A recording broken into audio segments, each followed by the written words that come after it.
আজকে আমাদের বাড়িতে রয়েছে রাধা গোবিন্দের ভোগ, তাই এখানে সবাই মিলে সবজি কাটতে শুরু করে দিয়েছে। এখানে অনেক সবজি নিয়ে আসা হয়েছিল আর সবাই মিলে এখানে সবজি কাটতে শুরু করে দিয়েছিল। সব কাকিমুনিরা এসেছিল বাড়ির পাশে আর এখানে সব সবজিগুলো কাটছিল। দেখতেই পারছো প্রচুর সবজি, মানে ভোগ দেওয়া হবে আর অনেক রকমের সবজিও দেওয়া হবে। আর এই এত এত সবজি নিয়ে আসা হয়েছিল, এগুলো তো রয়েছেই। তারপরে আমি এখানে দেখো ঠাকুরের জন্য আলপনাটা করে নিয়েছিলাম। এখানে ঘট বসানো হবে ঠাকুরের জন্য।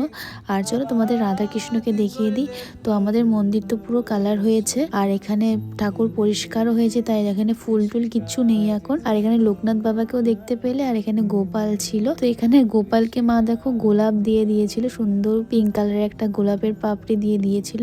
তো বেশ ভালো লাগছিল। যেহেতু পরিষ্কার হয়েছে তাই কোনো এখন ফুল দেওয়া হয়নি, পুজোর সময় ফুল দেওয়া হবে। তো আমাদের পুজোতে কি কি রান্না হয়েছে সেটা তোমাদের সাথে একবার শেয়ার করি। এখানে হয়েছে খিচুড়ি, অনেক রকমের ভাজা, তারপরে এখানে পিঠে, লুচি, যারা খিচুড়ি খায় না তাদের জন্য ডাল, সবজি, কচুর শাক, মোচার ঘন্ট, আর সাথে রয়েছে চাটনি, আর সাথে রয়েছে নলেন গুড়ের পায়েস। আমাদের বাড়িতে পুজো হলে আমরা কিন্তু সবাইকে নিচে বসে কলা পাতায় খেতে দিই। তো এখানে বাইরে দেখছো এরকম বড় বড় কড়াইতে 2-3 কড়াই খিচুড়ি হয়েছিল আর এখানে সবাই বসে প্রসাদ খাচ্ছিল। এটা ছিল আমাদের ফার্স্ট ব্যাচ। আবার দেখা হচ্ছে তোমাদের সাথে অন্য একটা ভিডিওতে। আজকের মতো বাই বাই।